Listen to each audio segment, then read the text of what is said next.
నమస్తే. అత్యంత భయంకరమైన బ్రేకింగ్ న్యూస్ ఇది. 2023 అసెంబ్లీ ఎలక్షన్స్కి ముందు ఒకే ఒక్క రోజు, కేవలం ఒకే ఒక్క రోజు 600 ఫోన్లు ట్యాప్ చేసిరట.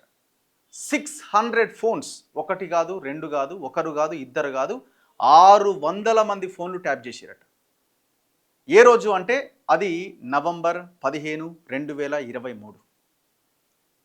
నవంబర్ 15, 2023కి ఒక ప్రత్యేకత ఉంది. ఆ రోజు నామినేషన్ల ఉపసంహరణకు చివరి తేదీ. సో మనకి ఎలక్షన్స్ ఎప్పుడు జరిగినాయి? మనకి నవంబర్ 3 రోజున నోటిఫికేషన్ వచ్చింది. నవంబర్ 3న నోటిఫికేషన్ వచ్చింది. నవంబర్ 10న నామినేషన్స్కి, అంతేనా? నవంబర్ 10న నామినేషన్స్కి లాస్ట్ డేట్. దాని తర్వాత నవంబర్ 13న స్క్రూట్నీ. ఓకే, నవంబర్ 15న ఉపసంహరణకు, నామినేషన్ల ఉపసంహరణకి విత్డ్రాయల్స్ అనమాట. విత్డ్రాయల్స్కి last date. Then next November 30న ఎలక్షన్. డిసెంబర్ 3న కౌంటింగ్. ఆ రోజున రిజల్ట్ వచ్చేసింది. సో ఈ నవంబర్ 15, 2023 రోజున 600 ఫోన్లు ట్యాప్ చేసిరు. ఒకటి కాదు, రెండు కాదు. సిట్ విచారణ చేస్తున్న క్రమంలో వెలుగులోకి వచ్చిన బిగ్ బ్రేకింగ్ న్యూస్ ఏంటంటే 600 ఫోన్స్ ట్యాప్ చేసిరు. ఎవరివి ఇవన్నీ? పొలిటికల్ లీడర్లవి, అపోజిషన్ పార్టీలో ఉన్న ఆనాడు కాంగ్రెస్ బీజేపీ వాళ్ళవి. సొంత పార్టీలో ఉన్న వాళ్ళు ఏమైనా అటు ఇటు జంప్ అవుతున్నారా, అటు ఇటు మాట్లాడుతున్నారా వేరే వాళ్ళతో అని సొంత పార్టీ వాళ్ళవి. కుటుంబ సభ్యుల్లో ఉన్న వాళ్ళవి కూడా అనుమానాలు. మా ఇంట్లో ఉన్నాము, ఎవరన్నా బయట వాళ్ళతో మాట్లాడుతుందా, నా కొడుకు ఏమైనా అవతలతో మాట్లాడుతుందా, అట్లా వాళ్ళవి కూడా ట్యాప్ చేసిరట. జర్నలిస్టుల ఫోన్లు కూడా చాలా విపరీతంగా ట్యాప్ చేసిరు, ఎవరెవరితో మాట్లాడుతున్నారు అని. మరి ఎందుకు నవంబర్ 15 ఉపసంహరణ నామినేషన్ విత్డ్రాయల్స్ రోజునే ఇన్ని ఫోన్స్ ట్యాప్ చేయాల్సి వచ్చిందంటే ఎవరెవరు పోటీలో ఉన్నారు, ఎవరెవరికి సహకరిస్తున్నారు, ఎవరిని పోటీలోంచి విత్డ్రా చేయించాలి అంటే వాళ్ళని ఏ రకంగా మనం భయపెట్టాలి, బెదిరించాలి. ఇందులో భాగంగా 600 మంది ఫోన్లను ట్యాప్ చేశారు. ఎవరెవడి ఫోన్ ట్యాబ్లకు పాల్పడింది? ఈ ప్రభాకర్ రావు ఇన్వెస్టిగేషన్ చేస్తుంటే ఈ వాస్తవ విషయాలు బయటకు వస్తున్నాయి. ప్రభాకర్ రావు అండ్ ప్రణీత్ రావు, ఈ టోటల్ కల్ప్రిట్స్. వీళ్ళు ఏం చేస్తారంటే, నేను ఇంతకుముందు నిన్న కూడా చెప్పిన, యాక్చువల్గా కేసీఆర్ ఆదేశాలతో వీళ్ళు పనిచేసారు. కేసీఆర్ ఆదేశాలతోటి 2 టీమ్స్ ఉంటాయి ఇక్కడ. ఒకటేమో ట్యాపింగ్ చేసే టీం, ట్యాపింగ్ చేసిన తర్వాత వచ్చే ఇన్ఫర్మేషన్తో ఒకటి ఎగ్జిక్యూషన్ టీం ఒకటి ఉంటుంది. అంటే దాన్ని అమలు చేయడం అన్నమాట. పైసలు ఒక దగ్గర ఉన్నాయి, అపోజిషన్ లీడర్లు ఎవరైనా వాటిని తీసుకెళ్లే ప్రయత్నం చేస్తున్నారు. సడన్ ఫోన్ ట్యాప్ చేసి ఆ ఇన్ఫర్మేషన్ దొరకగానే ఎగ్జిక్యూషన్ టీంకి ఆ ఇన్ఫర్మేషన్ ఇస్తారు. దీనికి బాసు వీడు రాధాకిషన్ రావు దీనికి బాస్. వీడి కింద భుజంగరావు, తిరుపతి అన్న, ఇట్లా కొంతమంది ఎస్ఐలు, సిఐలు, ఏసీపీలు, డీసీపీలు, డిఎస్పీలు, మొత్తం ఒక బ్యాచ్ అనమాట. ఇక ఆయా పోలీస్ స్టేషన్స్ అన్నీ కూడా వాళ్ళ కంట్రోల్లోకి తీసుకుంటారు. కేసీఆర్ ఫస్ట్ ప్రభాకర్ రావుకి ఆదేశాలు ఇస్తాడు. ప్రభాకర్ రావుకి ఏమని, పలానా వాడి ఫోన్ ట్యాప్ చేయవా, జరా వాడు కొంచెం అటు ఇటు చేస్తున్నాడు, నాకెందుకు అనుమానం ఉంది అని కేసీఆర్ చెప్తాడు, కేటీఆర్ చెప్తాడు, హరీష్ రావు చెప్తాడు, కవిత చెప్తుంది. ఇట్లా ఎవరు చెప్పినా ప్రభాకర్ రావు దగ్గరికి ఫస్ట్ ఇన్ఫర్మేషన్ వస్తుంది. ప్రభాకర్ రావుని ఓవర్కమ్ చేసి ఫస్ట్ అయితే ఇది మాట్లాడదాం. కేసీఆర్ ప్రభాకర్ రావుకు ఆదేశాలు ఇస్తే ప్రభాకర్ రావు ఏం చేస్తాడంటే ప్రణీత్ రావుకి చెప్తాడు. ప్రణీత్ రావు కింద ఒక 30 మంది వెలమ ఎంప్లాయీస్ ఉంటారు. వీళ్ళందరూ ట్యాపింగ్ చేస్తుంటారు ఆ సిస్టమ్స్ పెట్టుకొని ముందు. ఈ ప్రణీత్ రావు కింద ఇద్దరు టాప్ మోస్ట్ ఎస్ఐ సిఐ క్యాడర్కి సంబంధించిన ఒక 2 పోలీస్ ఆఫీసర్లని, క్లాస్మేట్స్ని పెట్టుకున్నాడు. ఎక్కడెక్కడన్నా ఉన్న వాళ్ళని తెచ్చి ఆ ఎస్ఐబిలో రిక్రూట్ చేసుకున్నాడు.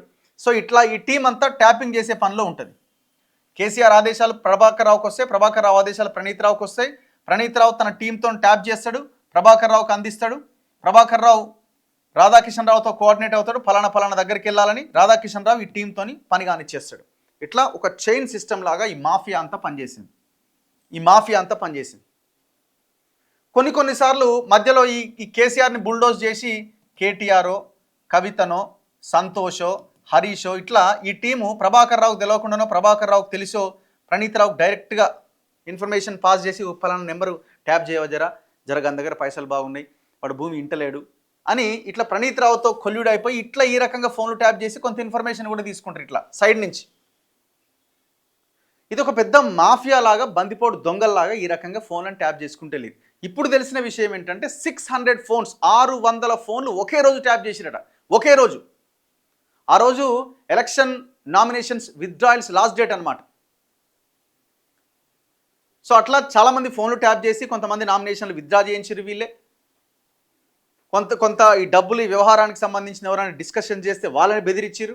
ఇట్లా ఎన్ని దారులు దొక్కాలో ఎలక్షన్స్లో గెలవడానికి అన్ని అడ్డదారులు దొక్కిరు. కేసీఆర్ కాలు మీద కాలు వేసుకొని, నోట్ల లవంగం వేసుకొని, కాలు మీద కాలు వేసుకుని ప్రెస్ మీట్లల్లా ఎట్లా గెలవనో చూస్తా అన్నంత ధీమా ఎక్కడిది వీళ్ళకి? రెండే రెండు వీళ్ళకున్న ఆప్షన్స్ ముందుండే. ఒకటి డబ్బు, నా దగ్గర పైసలు మస్తున్నాయి. 2 ఫోన్ ట్యాపింగ్. ఈ 2 అంశాలతోటే కేసీఆర్ ఓవర్ కాన్ఫిడెన్స్లోకి వెళ్ళి ఎమ్మెల్యేలని మార్చకుండా ఎలక్షన్స్లోకి వెళ్ళడంతో కుప్పగూలిపోయాడు. ఒకటి డబ్బులు మస్తుగున్నాయి, నా దగ్గర డబ్బులున్నాయి, అవతలి వాడి దగ్గర డబ్బులున్నా వాడు పంచకుండా నా దగ్గర ఫోన్ ట్యాపింగ్ అస్త్రం ఉంది, వాడి డబ్బులు బయటకు వెళ్లకుండా చూడడానికి నా టీం ఉన్నది. ఈ రెండింటిని ముందు పెట్టుకొని కేసీఆర్ ఆట ఆడడం స్టార్ట్ చేసిండు. అంత సక్సెస్ అయిండు, డబ్బులు పంచే ప్రయత్నం చేసిండు, ఫోన్లు ట్యాప్ చేసి అవతలను అడ్డుకునే ప్రయత్నం చేసిండు. కానీ జనాల మైండ్ సెట్లని ట్యాప్ చేయలేడు కదా, ప్రజల మైండ్ని ట్యాప్ చేయలేడు కదా. ప్రజల మైండ్ని ట్యాప్ చేయలేకపోయిండు, ఓడిపోయిండు. ఎంత భయంకరమైన విషయం ఇది. ఒక రకంగా ఇది దేశద్రోహానికి సంబంధించిన కేసు ఇది. ఇందులో అవుట్ రైట్గా కేసీఆర్ టోటల్లీ బుక్ అయిపోయింది. ఇక దీంట్లో బయటపడడానికి అవకాశం లేదు, ఒకవేళ రేవంత్ రెడ్డి దయదలిస్తే తప్ప. మరి రేవంత్ రెడ్డి ఇటా అటా అన్నది రేవంత్ రెడ్డి తేల్చుకోవాలి. ఎందుకంటే చాలా అనుమానాలు ఉన్నాయి. ఈ భూములకు సంబంధించినవి వ్యవహారాలు చూస్తున్నప్పుడు సగం సగం అనే రీతిలో వ్యవహారం నడుస్తున్నప్పుడు మాకు కూడా అనుమానాలు ఉన్నాయి, ఈ కేసు ముందుకు పడుతుందా పడదా అని.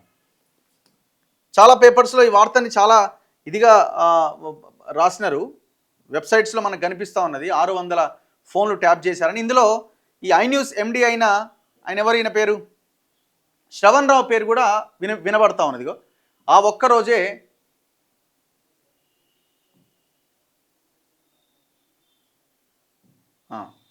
ఆ ఒక్కరోజే 600 మంది ఫోన్లు ట్యాప్ అయినాయట. ఎవరి ఫోన్లు ఎలా చేశారో పూర్తి డీటెయిల్స్ ప్రభాకర్ రావు, ప్రణీత్ రావు, శ్రవణ్ రావు. ఇప్పుడు ఈ శ్రవణ్ రావు అనే ఆయన ఒక ఛానల్ ఎండి. ఈయన ఏం చేసిందంటే, ఈయన ఏమంటాడంటే ఇంతసేపు నేను సర్వేలు చేసుకున్న తప్ప నాకు ట్యాపింగ్ సంబంధం లేదంటాడు. కానీ ఇందులో ఈయన కూడా ఇన్వాల్వ్ అయ్యిందని పోలీసులు చాలా పగడ్బందీగా బల్లగుద్దినట్టుగా చెప్తున్నారు. ఈయన కూడా ఇన్వాల్వ్ అయ్యిందని. తెలంగాణ వ్యాప్తంగా సంచలనం సృష్టించిన ఫోన్ ట్యాపింగ్ కేసులో కీలక విషయాలు బయటకు వస్తున్నాయి. 2023 తెలంగాణ అసెంబ్లీ ఎన్నికల సమయంలో ఒకే రోజు 600 మంది ఫోన్లు ట్యాప్ చేయడం కలకలం రేపుతోంది. నవంబర్ 15వ తేదీన అంటే నామినేషన్ల ఉపసంహరణకు ఆఖరి రోజున ఎస్ఐబి మాజీ చీఫ్ ప్రభాకర్ రావు, ప్రణీత్ రావు టీం 600 మంది ఫోన్లు ట్యాప్ చేసింది. ఎస్ఐబి మాజీ చీఫ్ ప్రభాకర్ రావు మావోయిస్టుల పేరు చెప్పి ఫోన్ ట్యాపింగ్కు పాల్పడ్డాడు. ఇది అసలు పాయింట్. ఇప్పుడు ఒక ఆయన ఫోన్ ట్యాప్ చేయాలి అంటే రివ్యూ కమిటీకి పంపించాలి. హోంశాఖ సెక్రటరీ ఆ మొత్తం వ్యవహారాలు చూడాలి.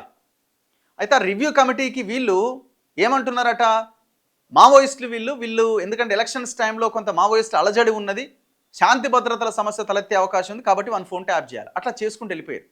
కొన్ని ఆ హోమ్ సెక్రటరీకి తెలియకుండానే ఓవర్కమ్ చేశారు. ఇప్పుడు ఆనాడు హోమ్ సెక్రటరీ, ఈనాడు నేను అనుకోవడం డీజీపీగా పనిచేసిన ఆయన. ఆనాడు డీజీపీ, మొన్నటిదాకా టీజీపీఎస్సీ చైర్మన్గా ఉన్న మహేందర్ రెడ్డి. యాక్చువల్గా వీళ్ళు బాసులు ప్రభాకర్ రావుకి. కానీ కేసీఆర్ టోటల్గా ప్రభాకర్ రావు హ్యాండ్ ఓవర్లోనే మొత్తం వ్యవస్థనంతా పెట్టి నడిపించిండు.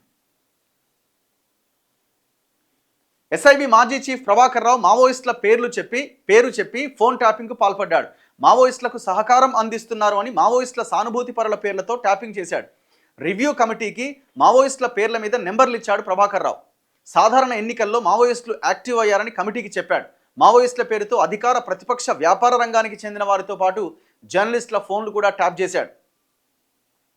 ఇక 650 మంది కాంగ్రెస్ లీడర్ల ఫోన్లు ట్యాప్ అయినాయి మహేష్ కుమార్ గౌడ్. మరి 650 మంది కాంగ్రెస్ లీడర్లు అయితే ఎంతమంది జర్నలిస్టులు అయినాయి, ఎంతమంది మిగతా పార్టీల వాళ్ళు అయినాయి, ఎంతమంది సామాజిక కార్యకర్తలవి, ఎంతమంది ప్రజా సంఘాల పౌర హక్కుల నాయకులవైనాయి? ప్రతిపక్ష నేత కాంగ్రెస్ ముఖ్య నాయకులతో పాటు కీలక నాయకుల ఫోన్లు ట్యాప్ చేసింది ప్రభాకర్ రెడ్డి టీం. రేవంత్, ఈటల, అరవింద్, రఘునందన్ రావు ఫోన్లు, అప్పటి బీఆర్ఎస్ అధికార పక్ష నాయకుల ఎమ్మెల్యేల ఫోన్లు సైతం ట్యాప్ చేశారు. ట్యాపింగ్ కోసం ఏకంగా ప్రత్యేక వ్యవస్థను ఏర్పాటు చేశాడు ప్రభాకర్ రావు. శ్రవణ్ రావు ద్వారా సమాచారం చెప్పించుకొని ప్రణీత్ రావుకి ఇచ్చాడు ప్రభాకర్ రావు. అంటే శ్రవణ్ రావు ఏం చేస్తాడంటే సర్వేలు చేస్తాడు. సర్వేలు చేసి ఎవడెట్లా ఏంది ఎట్లా పోతుంది ఏమవుతుందని శ్రవణ్ రావు ఇన్ఫర్మేషన్ ప్రభాకర్ రావుకి ఇస్తాడు. ప్రభాకర్ రావు ప్రణీత్ రావుకి ఇస్తాడు. ఇట్లా ట్యాపింగ్ వ్యవహారం నడిచింది. ట్యాపింగ్ ద్వారా వచ్చిన సమాచారాన్ని ఎప్పటికప్పుడు భుజంగరావుకి ఇచ్చాడు ప్రణీత్ రావు. భుజంగరావు నేరుగా బీఆర్ఎస్ నేతలకు ఫోన్ చేసి స్థితిగతులు ఎప్పటికప్పుడు వివరణ కోరేవాడు. ప్రతిపక్ష నాయకుల వైపు ఎవరైనా వెళ్తుంటే వెంటనే అధికార పక్ష నేతలకు ఫోన్ చేసి సమాచారం ఇచ్చేవాడు భుజంగరావు. ప్రతిపక్ష పార్టీలకు ఆర్థిక సహాయం చేస్తున్న వారిపై నిఘా పెట్టి పోలీసులతో దాడులు చేయించేవారు. వ్యాపారవేత్తలపై దాడుల కోసం టాస్క్ ఫోర్స్ ఓఎస్డీ రాధాకిషన్ రావును వాడారు ప్రభాకర్ రావు. డబ్బులు ఎవరైనా తీసుకెళ్తుంటే వెంటనే ట్యాప్ చేసి పట్టుకున్నారు అధికారులు. ఈ కేసులో ఇప్పటికే విచారణకు పలుమార్లు సిట్ విచారణకు హాజరైన ప్రభాకర్ రావు, ప్రణీత్ రావు రేపు అంటే జూన్ 18న సిట్ విచారణకు హాజరు కాబోతున్నారు. ప్రణీత్ రావు ఫోన్ డేటాలో 400 ఫోన్ ట్యాపింగ్ కాల్స్ బయటపడడం కలకలం రేపుతోంది. వాడు ఏం చేసిందంటే ఆ ఫోను పడేయడమో లేకపోతే దాన్ని డిస్ట్రాయ్ చేయడమో మర్చిపోయాడు. అంతా ఆఫీసులో ఉన్నదంతా కథం చేసిండు, కానీ వాడి ఫోన్ మాత్రం అట్లనే పెట్టుకున్నాడు. వాడి ఫోన్ దొరికింది పోలీసులకి. ఆ ఫోన్లో ఉన్న డేటాలో దాదాపు 400 ఫోన్ కాల్స్ ఆడియోలు ఉన్నాయట. మనుషులరా మీరు అసలు మీరు ఏమైనా మనుషులేనా? నువ్వు ప్రజలకు ఏమైనా మంచి చేస్తే నువ్వు అధికారంలోకి రావడానికి అవకాశం ఉంటుంది. మంది ఫోన్లు ట్యాప్ చేసి నువ్వు ప్రజల మెదళ్ళను ట్యాప్ చేయలేకపోయినావు కదా. నీ మాయ మాటలతో ప్రజల మెదళ్ళను ట్యాప్ చేయలేకపోయినావు. ఏదేమైనా ఇది చాలా సీరియస్ కేసు. మరి రేవంత్ రెడ్డి ఏం చేస్తాడన్నది ఇక్కడ పాయింట్. విచారణతో కాలయాపన చేస్తారా? సెట్ అయితే డీల్ సెట్ చేసుకుంటారా? లేదు దోషులు ఎవరైనా వాళ్ళందరినీ బయటికి లాగుతారా? ఇప్పుడు ఇది ఒకటే కాదు, ఇందులో ఇంకా చాలా ఉన్నాయి. ఫోన్లు ట్యాప్ చేసి వ్యాపారవేత్తలను బెదిరించారు, రియల్ ఎస్టేట్ వ్యాపారాలను బెదిరించారు, భూములు రాసుకున్నారు, గన్నులు పెట్టి భూములు రాసుకున్నారు. దొంగలు గన్నులు పెట్టి భూములు రాసుకున్నారు. తేలాలి ఈ వ్యవహారం అంతా. ప్రభుత్వానికి చిత్తశుద్ధి ఉంటే ట్రాన్స్పరెంట్గా ఈ కేసు నడిస్తే ఖచ్చితంగా విషయాలన్నీ బయటకు వస్తాయి. బీజేపీ వాళ్ళు కూడా మాట్లాడాలి. కిషన్ రెడ్డి అంటున్నాడు సిబిఐకి ఎందుకు అప్పగించారు అని. మంచిగానే అడిగినారు, కానీ ఎమ్మెల్యేల కొనుగోలు కేసులో మీ పార్టీని అడ్డంగా ఇరికిచ్చింది కదా కేసీఆర్. మీ బిఎల్ సంతోష్ని ఇరికిచ్చింది కదా. మరి మీకు కనీసం సోయి కూడా లేదే. ఆ కేసు ఇప్పుడు కోల్డ్ స్టోరేజ్లో ఉన్నది. అడగండి ఆ కేసు విషయంలో రేవంత్ రెడ్డిని అడగండి, ఎందుకు ఫామ్ హౌస్ ఎమ్మెల్యేల కొనుగోలు కేసు లేదని. మీరు ఎంటర్ అవ్వండి. మీరు అవసరమైతే సిబిఐ ఎంక్వైరీ ఆయన వేయకపోతే మీరు ప్రైవేట్ పిటిషన్ వేయండి కోర్టులో. 2 ఆడియోలు మొత్తం దేశంలో ఉన్న జడ్జిలకి ముఖ్యమంత్రులందరికీ పంపిండు. ఆ 2 ఆడియోలు కేసీఆర్ దగ్గరికి ఎట్లా వచ్చినాయి అంటే ట్యాపింగ్ చేయడం ద్వారా వచ్చినాయి. ఈ విషయం తెలుసండి. చూద్దాం ఏం జరుగుద్ది అన్నది. చూస్తూనే ఉండండి మన తొలి వెలుగు.